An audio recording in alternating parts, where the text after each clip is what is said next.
here we go again. Incredible. Anything is possible. And the crowd absolutely love it. We're heading into the wall. Oh, he's got it. He's got it. This is why we love Formula One.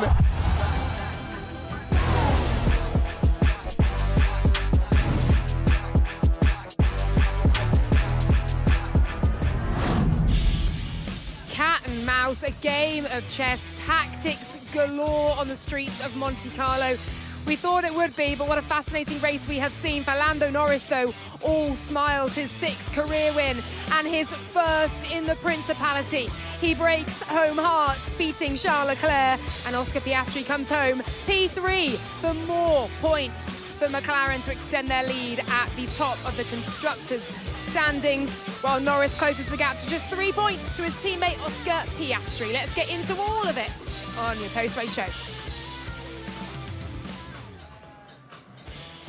Well, what an intriguing race we have just seen. Ruth Buscombe, Alex Brundle, Jolyon Palmer, thank you so much for joining me to discuss and dissect and analyse what we have seen. I mean, first of all, the job has to be done in qualifying. It was done yesterday with a sub-70-second lap for Lando Norris.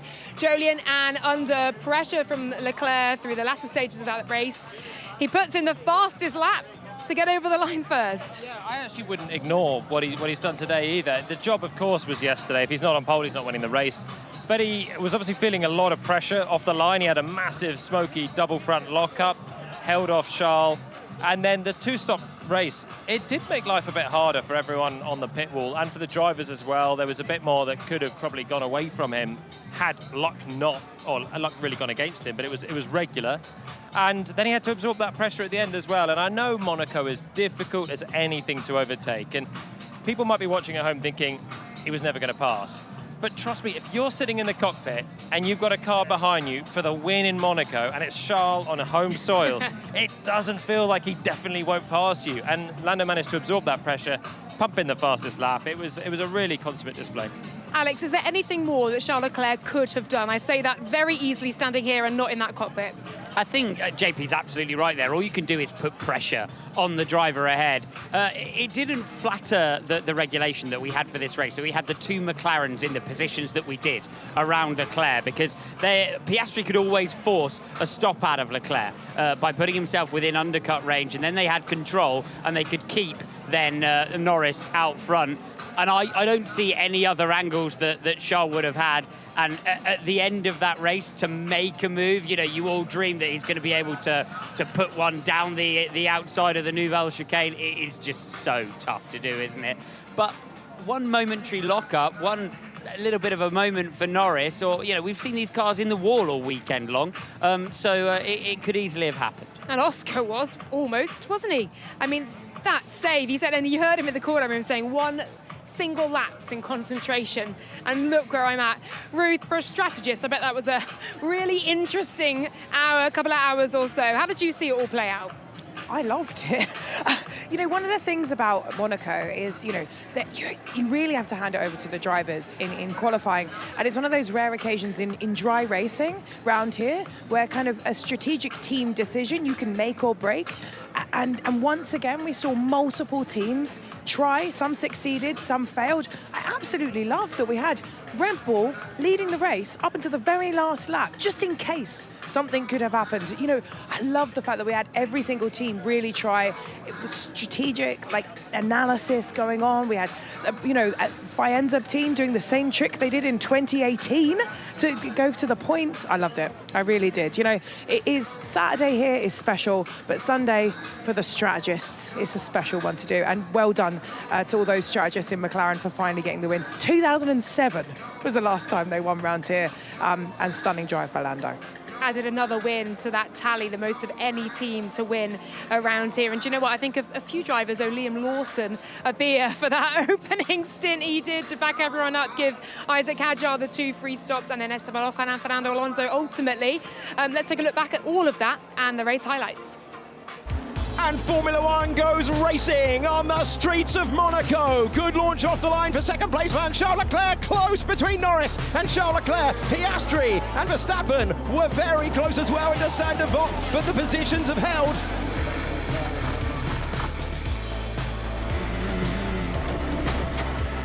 No brakes, no front left, race over. Hadjar and Lawson and Racing Bulls are playing the absolute game of sacrifice. Hadjar's already made another pit stop. He'll stay ahead of Lawson.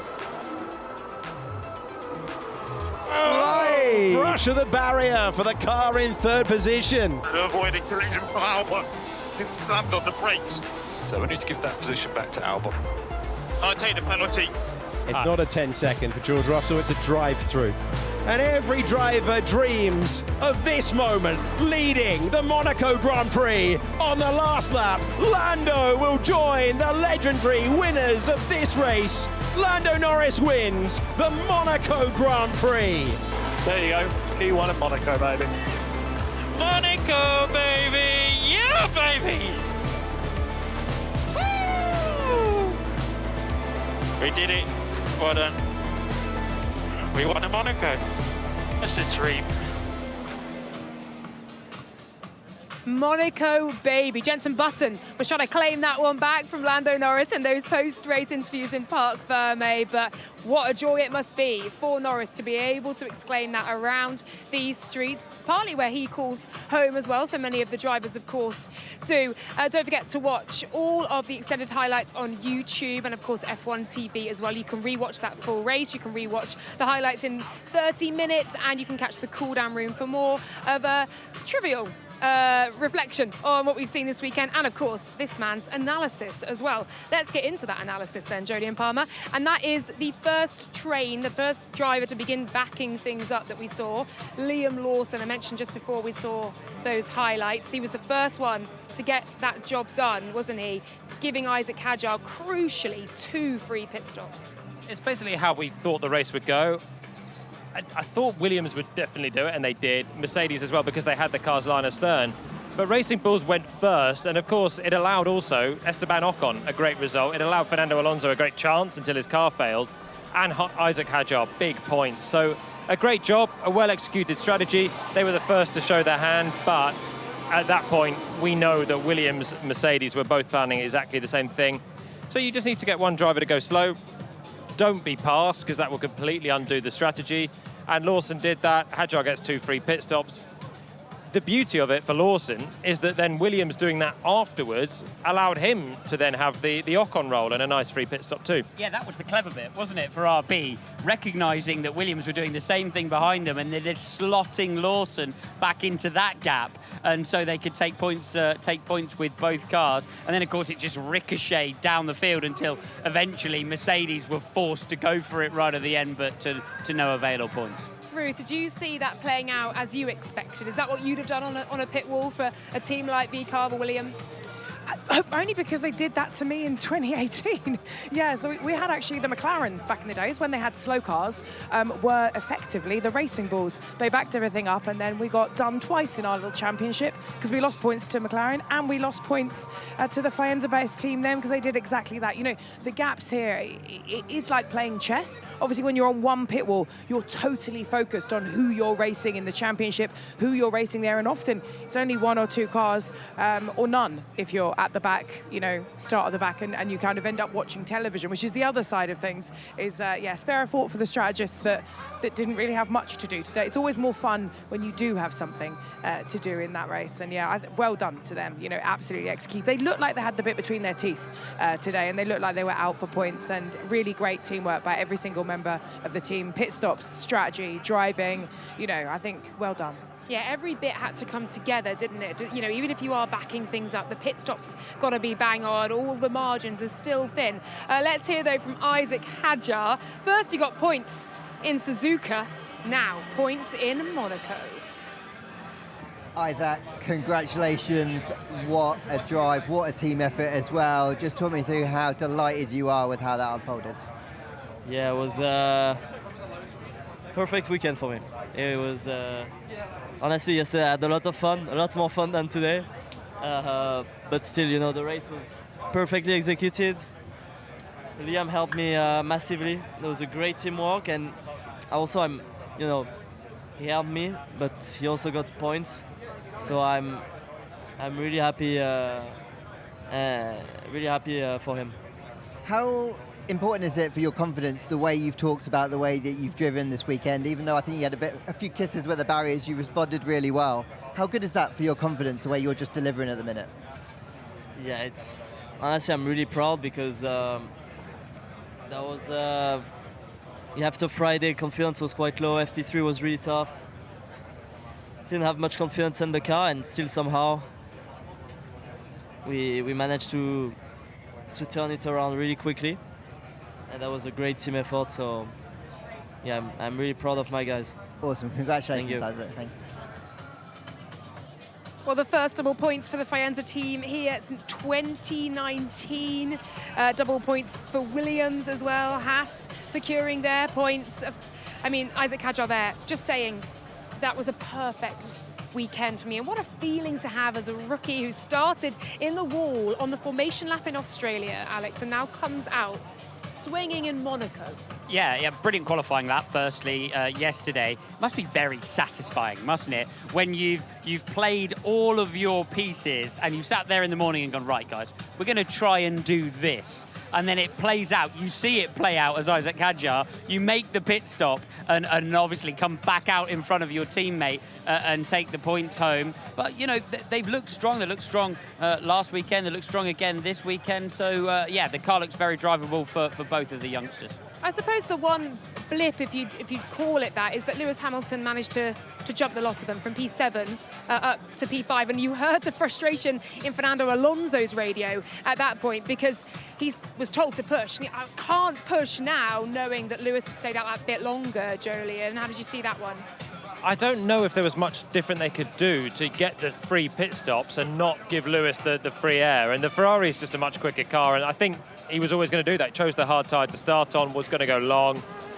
I think Fernando maybe could be more justifiably upset because potentially he could have gone long and actually jumped Isaac in the first stops. But because Isaac put the soft tyre on, which was always going to mean he then had to jump in again and couldn't go that quickly for too long. But I just think they executed it pretty well. I think Lewis was actually had a kind of average race in the end. It was a long way. He said, you know, am I a minute off?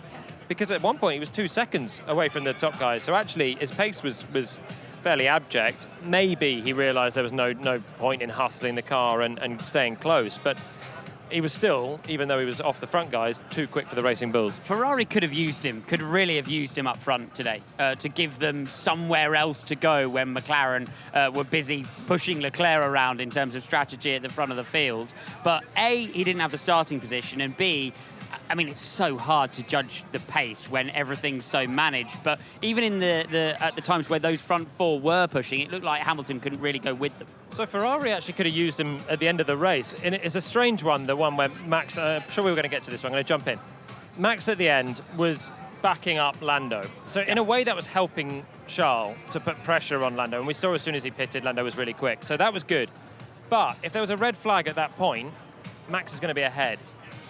If Lewis was closer, it would have forced Max to pit to cover him off. But actually, Lewis was just slow. I don't know if he wasn't trying to push anymore at that point in the race, but it was allowing Max to just have really slow pace, but keep going and going because, hang on, Hamilton in fifth is actually no quicker at this point on much fresher tyres. So it was a curiosity the day for Lewis. But nonetheless, in the crucial part, he was quicker than the Racing Bulls. Well, Pierre, P5 for Lewis Hamilton, ultimately. I believe we have a driver incoming. I'd imagine, well, I hope he is very much going to celebrate tonight. Not just first points of the season, but a superb display of teamwork for Liam Lawson, who joins us. And we're up in your Red Bull Energy Station as well. Liam, you were the first team that pulled that trigger and you began to back it up. Isaac got those 2 free pit stops. Take us into the cockpit, take us into how you managed to do that while not making a mistake yourself and not being overtaken. I know it's hard here. Talk us through it. I don't know what you're talking about. I was flat out. Look, it's great. It's not often you have a plan and it executes perfectly. And today to have done that is great. We put ourselves in that position, having 2 cars in Q3 yesterday. from my side, I'd obviously wanted more, honestly, yesterday, and I felt like we had that potential, but from a team side, it's really, really cool to have 2 cars in the points. What's it like in the cockpit then when you're going, like, you might have been pushing, but you were seconds off the pace at that point, man. So thanks, man. But, you know, how do you absorb the pressure from behind then? It's so different. We've all obviously seen Senna, you know, when he drove here, and he backed off and he crashed. And it's something that, honestly, when you're not flat out, it's really difficult. Like, for me, it was trying to keep concentration. Your brain goes off in random places, and it's actually quite difficult. So obviously then I'm looking at Alex behind me. I feel really bad because I was watching his onboard before the race, and last year he had the exact same thing behind a V-carb, and he's gone through the same thing this year. So yeah, but it is more difficult than I thought it was going to be. Did you expect it to work out so well for you in the end? Because obviously you're doing a job of holding the field back, but actually then slotted back into another gap and took points yourself. Honestly, I would say probably not. I think we, I guess, prioritized obviously the lead car in that situation. We'd hoped that for me it would work out well, but obviously there's every chance that it doesn't, and it did today, which is cool. I think Carlos and Alex started doing the same thing behind, and it helped us out.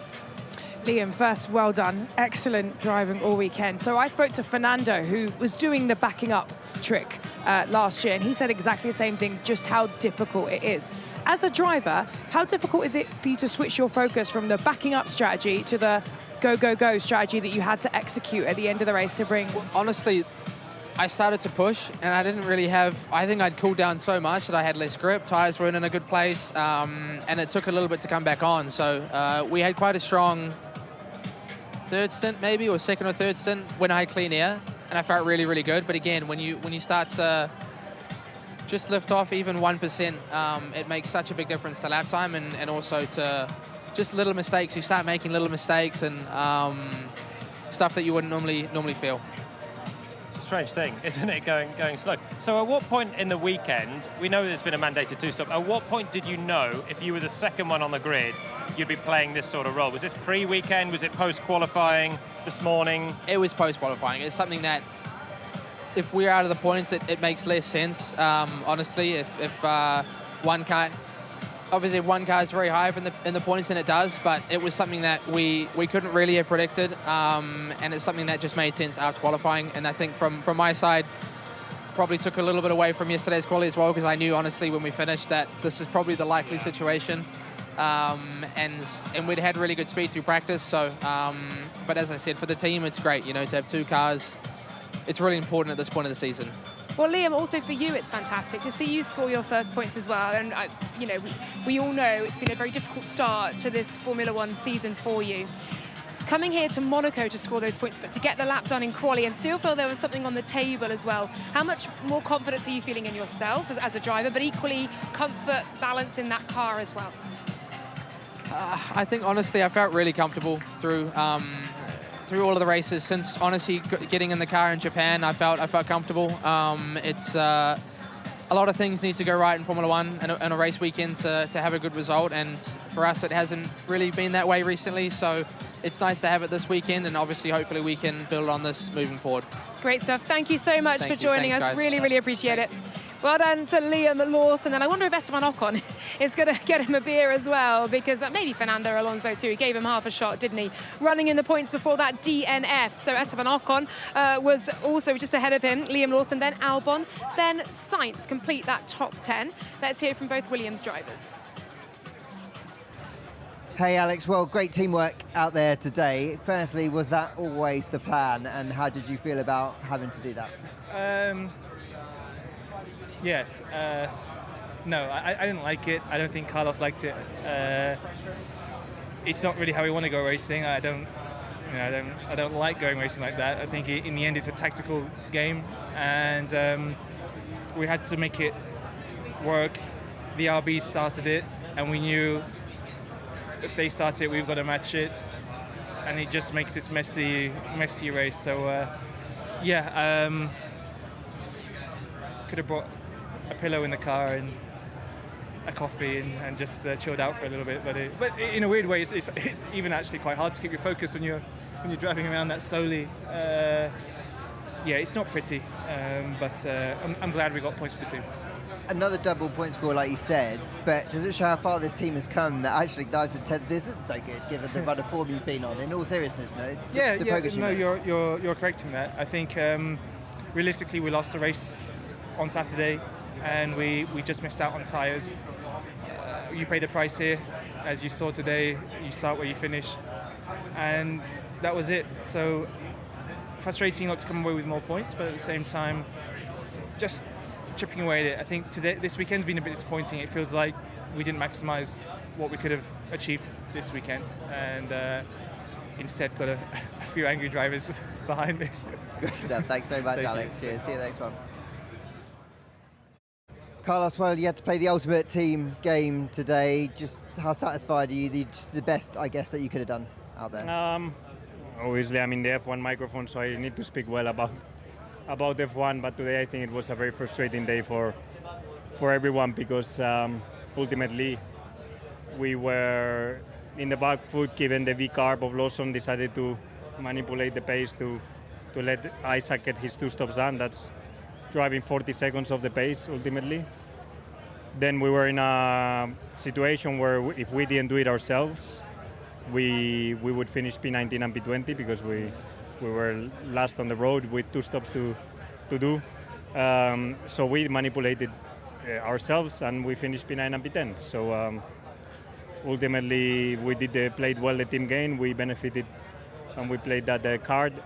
Not the card that I wanted to play, not the card I wish anyone would have played today, but this sport around Monaco recently, it's become a bit of that, and I hope we come up with a better solution that doesn't allow this to happen.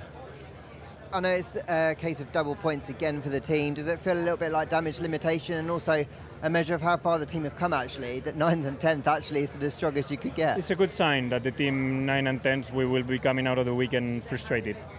Before, Williams 9th and 10th was a huge result, so I'll take that as a positive. I've had a bit of an off weekend until the race. In the race I felt quick, but we need to make sure we're back on the pace in Barcelona, even though Barcelona should be a trickier track for us. Best luck over there, thanks.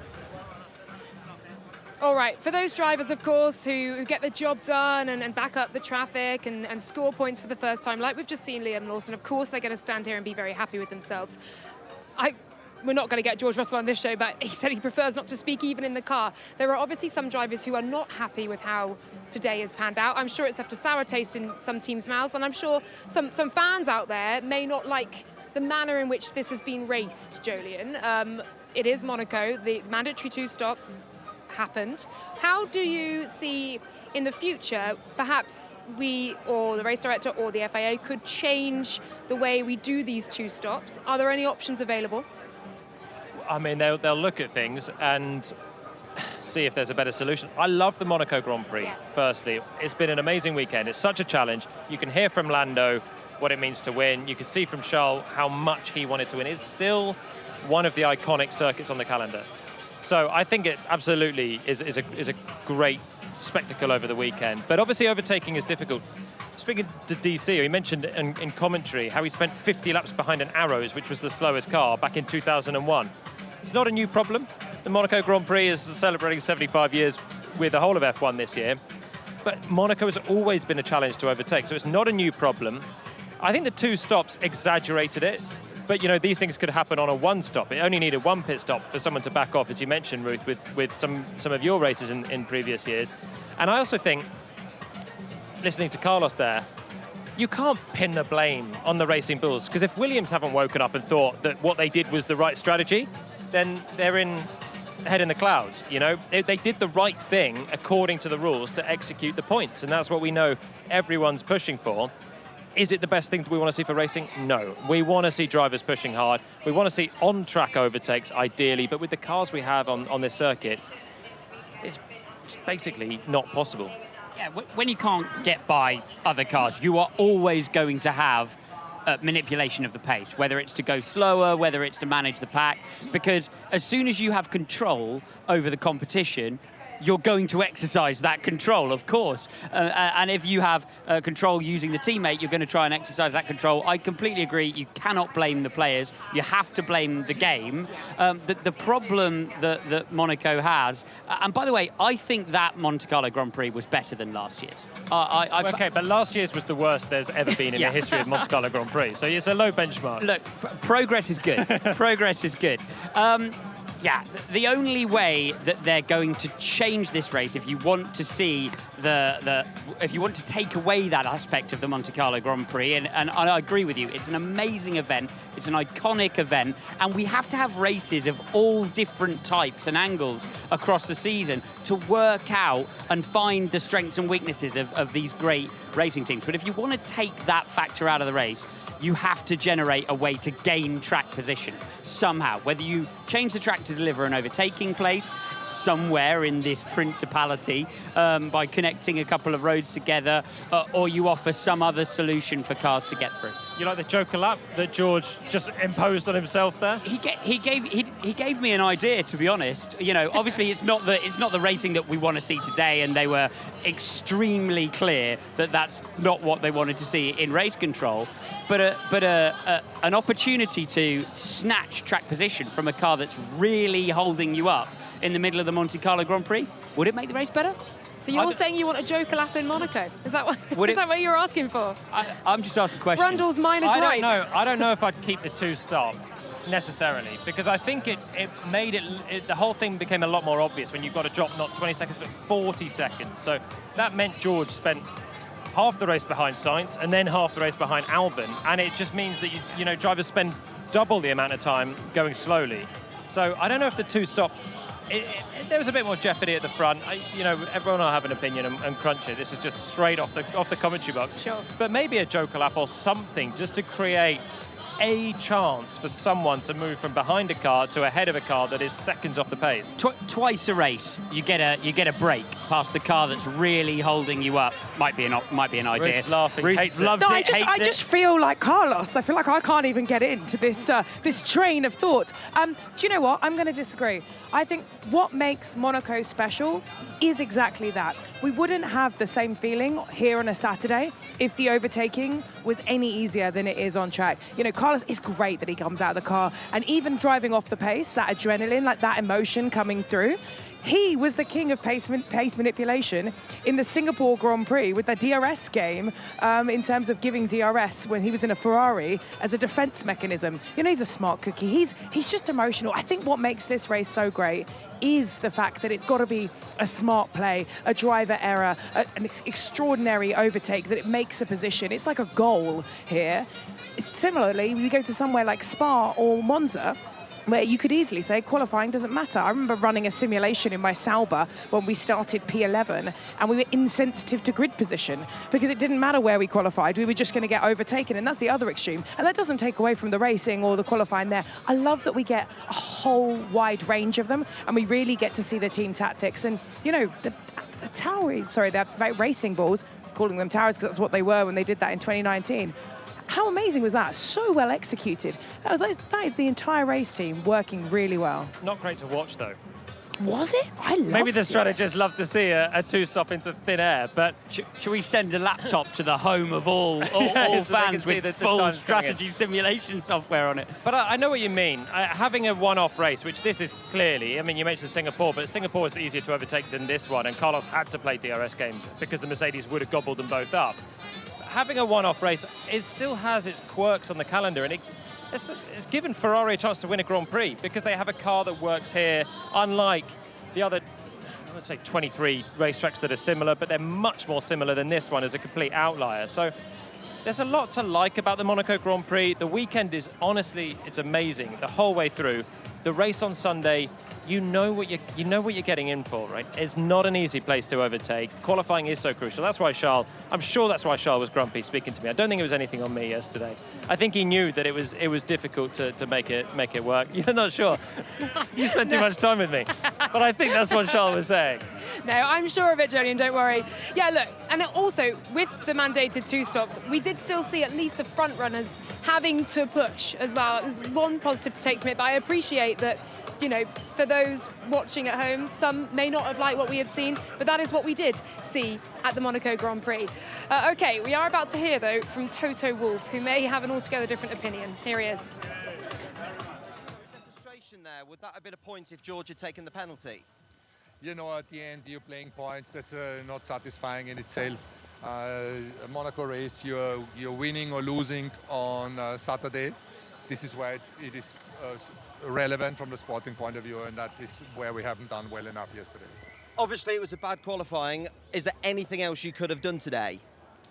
I know we tried to, you know, consider which play variants there exist, and there wasn't any. And listen, the sports tried to mix things up based on last year, tried to improve the show. How was it for you in the end? I think we gave it a try with 2 stops in order to improve it, and I don't think that that didn't change anything, that didn't work. But you know, I see it from a different perspective. This is a fantastic entertainment here. So many people on the grandstands, on the boats, and on the terraces like never before. There's more than racing here. It is just Monaco, and the sporting relative event, like I said, is Saturday, and there you need to do a good job. Better luck in Spain. Thank you, Toto. Thank you very much. Okay, perhaps I didn't expect him to perhaps be quite so... I expected him to come out firing there, and he didn't. He understood exactly what we've been saying, that the Monaco Grand Prix as an event on the calendar is still incredibly special. It can be won and lost on a Saturday. That's still incredibly important. And the Monaco Grand Prix is more than just racing. I think when I walked out onto the grid, I got goosebumps. You know, it has a special place on the calendar and in people's hearts and in the minds of people who love motorsport. It's always been this way. Yeah. It's always been this way. Ever since I started watching Formula One in the 90s, if you start on pole in Monaco, you have a great chance to win the race. I cannot remember, I've just gone for this off the top of my head, the last time someone made a move on track for a win in Monaco. We've not been miles off seeing it, but Leclerc never got quite close enough to throw a lunge. Remember a few years ago, Max sent that lunge, didn't he, at the chicane on Lewis when his tyres were not working. When there's a bit of jeopardy in there, it's still fun to watch because I know how hard Lando's having to work from the cockpit. So we try and illustrate this to the people at home because it's not an easy job to sit there and have someone just on your tail in case you make a lock-up, any sort of slide. There are opportunities, and if the guy's as desperate as Charles was today to win the race, there's jeopardy there. I guarantee Lando's heart rate was absolutely through the roof for those laps where he was having to concentrate hard. Yeah, Isaac was still puffing out his cheeks, wasn't he, in the media pen, speaking to Lawrence Barretto down there. We did almost see an overtake on track. That was Gabriel Bortoleto in the opening lap on Kimi Antonelli. And then He made it, but then he crashed.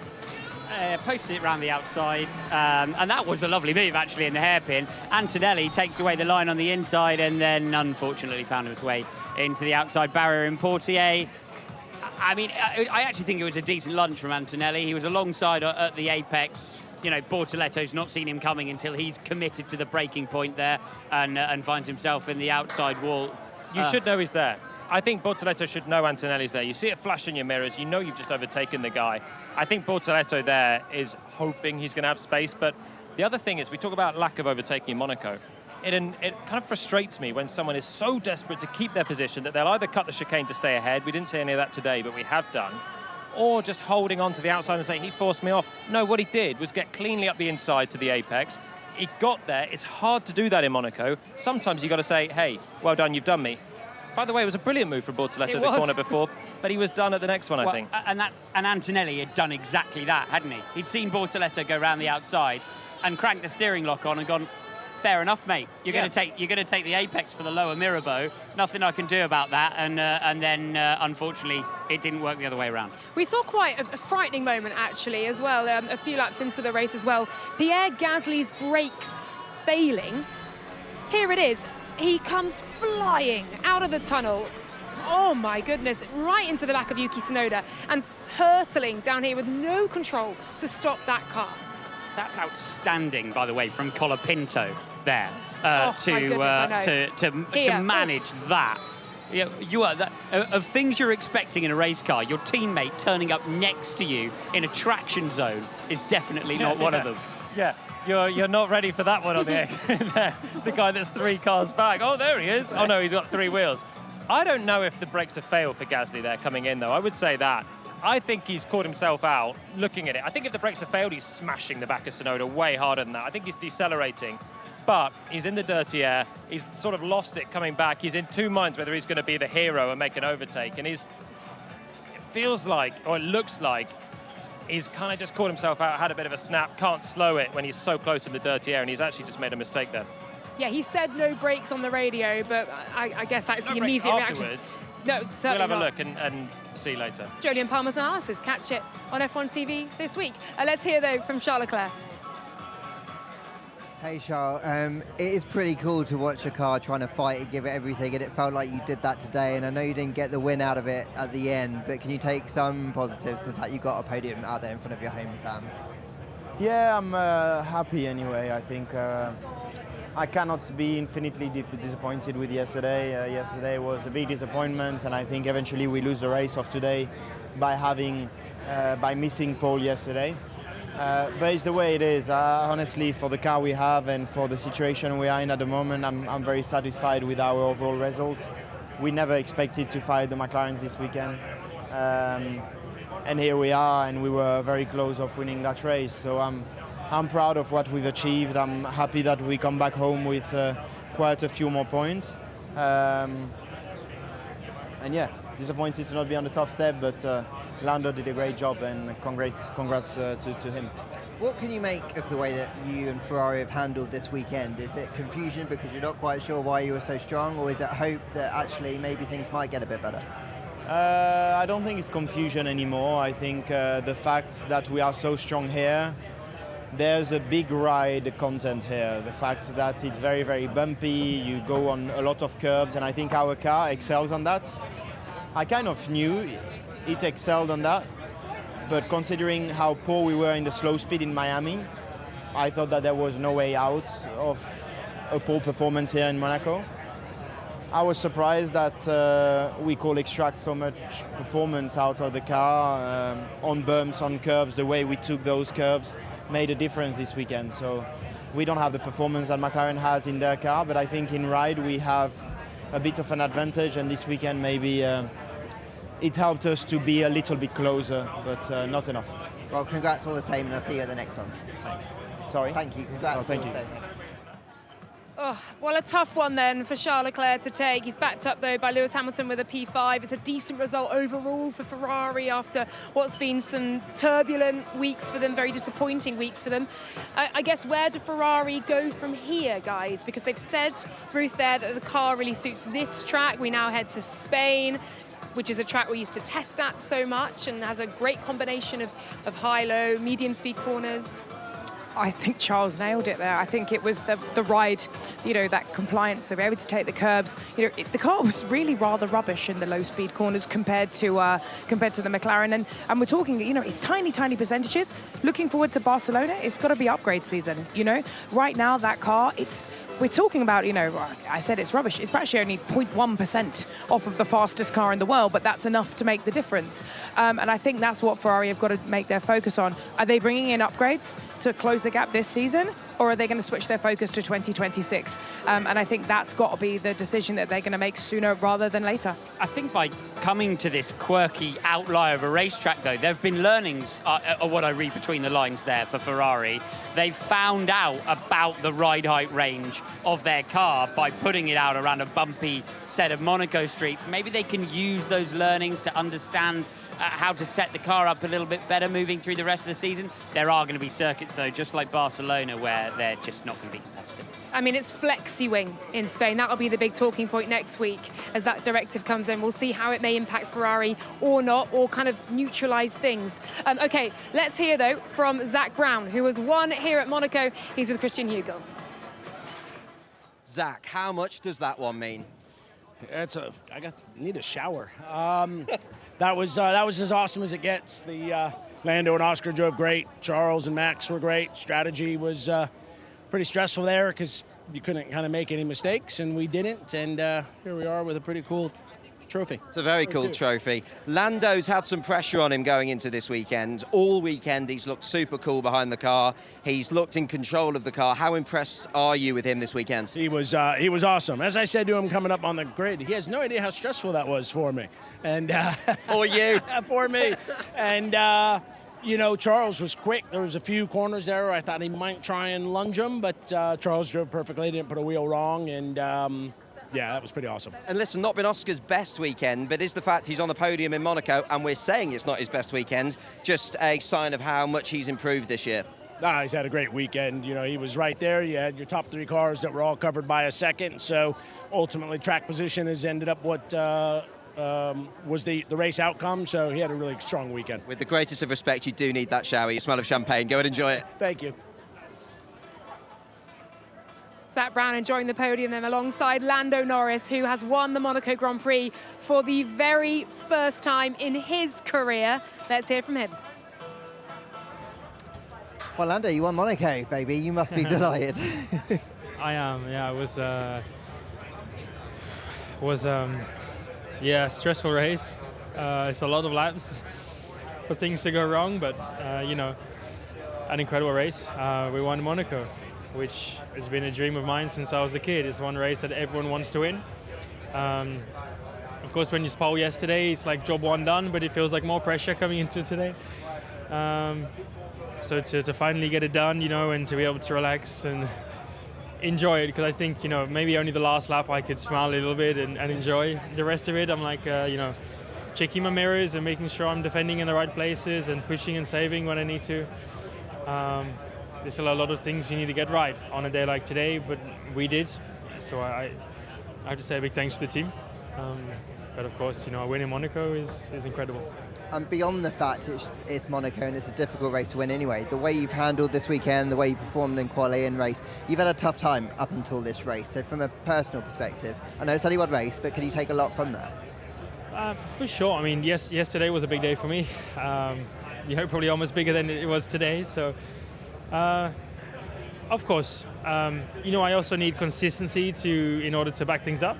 As much as I also look at things one weekend at a time. But you know, I think this weekend I have proved to myself I've got everything I need. It's just repetition, it's consistency, which is the next key to things. And yeah, after this weekend, I think there's no reason why I should doubt myself. Incredible stuff. Same again in Spain then. Thank you so much. Cheers. Well, he's honest when he loses, he's honest when he's disappointed, and he's honest when he wins as well, saying he's got everything he needs and he'll need it once again in Spain. 3 points, the gap now to Oscar Piastri, our championship leader. Lando Norris closing that one. Weekend warm-up then on the Thursday at 4:30. Free practice 1, our coverage begins at 1:15. For free practice 2, it is 4:45. For free practice 3 on the Saturday, it's 12:15, and then 3:30 for the pre-qualifying show. Qualifying, which is slightly less important than it is here, 4 p.m. start, and then your post-qualifying show straight after that battle for pole. Sunday, race day, 2 p.m, building up for the pre-race show, and then the start of the Spanish Grand Prix at 3 p.m. with the post-race show straight afterwards on F1 TV, and of course on YouTube as well. Well, whatever you think of today's race, Monaco always attracts the great and the good, be it in sport, be it stars of screen and stage. They have all come here for this extraordinary weekend in this Principality. And of course, you will see many of the stars as well, not least at the film premiere of F1 the movie. That is in June. That's on June 16th in New York.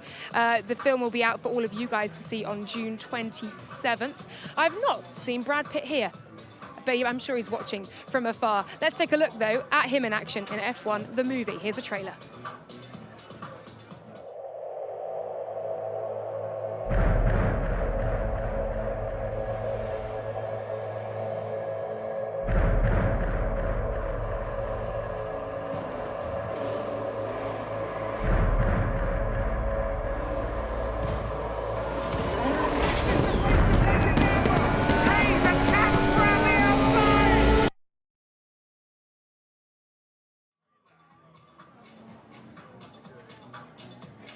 Oh, what a look at the film there. And from one movie star and many movie stars to another, Leonardo DiCaprio here watching on the F1 boat, the Monaco Grand Prix weekend. Just one of many celebrities we have seen here over the course of the weekend.